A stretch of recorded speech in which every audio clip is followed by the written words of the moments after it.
आज जब हम इतने हाईटेक अस्पताल और हर बीमारी की चमत्कारी दवाएं देखते हैं तो सोचना भी मुश्किल है कि भाई ये सब शुरू कहां से हुआ होगा।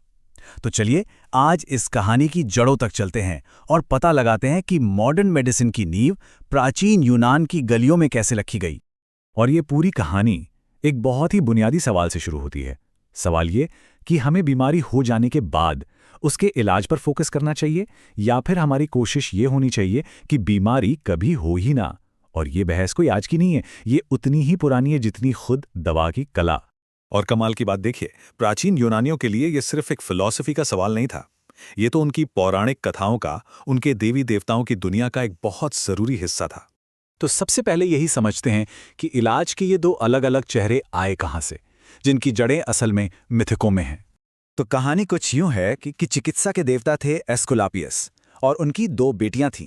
एक थी हाइजिया, जो साफ सफाई, अच्छी जीवन शैली और स्वास्थ्य की देवी थीं। मतलब उनका मानना था कि बीमारियों को होने से ही रोक दो। और दूसरी थी पेनेसिया, वो थी जड़ी बूटियों और इलाज की देवी। उनका काम था कि अगर कोई बीमार पड़ जाए तो उसे ठीक कैसे किया जाए। और बस यहीं से हेल्थ को लेकर दो अलग अलग विचारधाराओं की शुरुआत हुई, जो आज तक चली आ रही है। कहते भी हैं ना कि समझदार लोग हाइजिया यानी प्रिवेंशन की बात करते हैं, पर पैसा हमेशा पेनेसिया यानी इलाज पर ही खर्च होता है।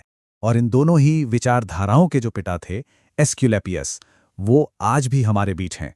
उनका जो प्रतीक है, एक डंडे से लिपटा हुआ सांप, वो आज पूरी दुनिया में मेडिसिन का सबसे बड़ा सिंबल है। लेकिन मेडिसिन को इन मिथकों और जादू टोने की दुनिया से बाहर निकालकर साइंस की दहलीज पर लाने का क्रेडिट सिर्फ एक इंसान को जाता है। और यहीं से कहानी में असली मोड़ आता है, जिसे हम कहते हैं हिप्पोक्रेटिक क्रांति। अब जरा इस टाइमलाइन को देखिए। एस्कुलैपियस का दौर था लगभग 1200 ईसा पूर्व का, और हिप्पोक्रेट्स का जन्म हुआ 460 ईसा पूर्व में। मतलब मिथक के दौर और मेडिसिन में साइंटिफिक सोच की शुरुआत के बीच सदियों का फासला था। तो फिर एंट्री होती है हिप्पोक्रेट्स की, जिन्हें हम आज फादर ऑफ मेडिसिन भी कहते हैं। और उन्होंने आते ही सब कुछ बदल दिया। उन्होंने साफ साफ कहा कि बीमारी किसी देवी देवता का श्राप नहीं है। उन्होंने तर्क और अवलोकन, मतलब मरीज को बहुत ध्यान से देखने और समझने की प्रैक्टिस शुरू की। वो पहले इंसान थे जिन्होंने मरीजों की केस हिस्ट्री लिखनी शुरू की और डॉक्टरों के लिए एक नैतिक कोड बनाया, जिसे आज भी हिप्पोक्रेटिक ओथ के नाम से जाना जाता है। उनके शब्द आज भी डॉक्टरों को गाइड करते हैं। उन्होंने कहा था, जीवन छोटा है, कला लंबी है, अवसर पल भर का है, अनुभव धोखेबाज है और फैसला लेना बहुत मुश्किल। ये दिखाता है कि वो मेडिसिन को कितनी गंभीरता से देखते थे। पर रुकिए, हिप्पोक्रेट सिर्फ एक डॉक्टर नहीं थे, एक तरह से वो दुनिया के पहले एपिडेमियोलॉजिस्ट भी थे।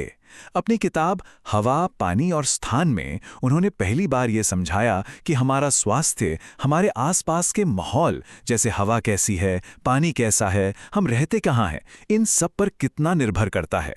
ये उस जमाने के हिसाब से एक क्रांतिकारी सोच थी।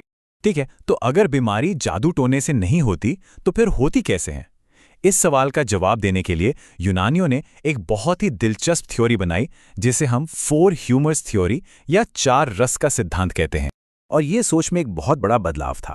पहली बार बीमारी को किसी बाहरी शक्ति के गुस्से के तौर पर नहीं, बल्कि शरीर के अंदर होने वाली एक नेचुरल प्रोसेस के रूप में देखा गया।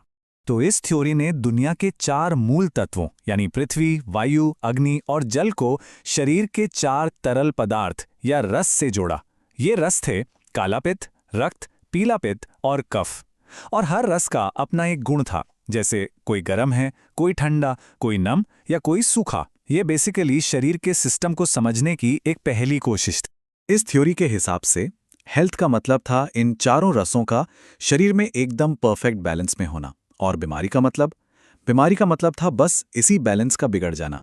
और इसमें सबसे खूबसूरत बात यह थी कि डॉक्टर का काम बीमारी से लड़ना नहीं था, बल्कि शरीर की मदद करना था, ताकि वो अपना बैलेंस खुद ठीक कर सके।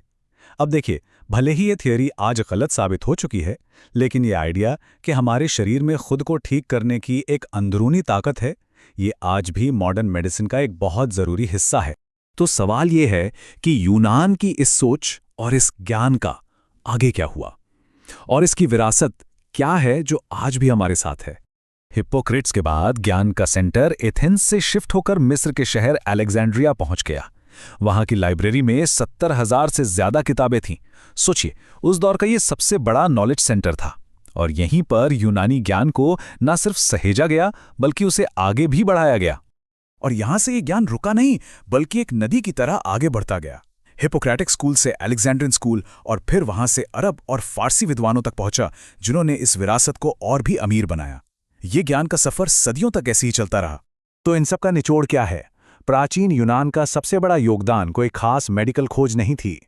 उनका असली योगदान था सोचने का एक नया तरीका, एक वैज्ञानिक मेथड, जिसने हमेशा हमेशा के लिए मेडिसिन को अंधविश्वास और जादू टोने से अलग कर दिया।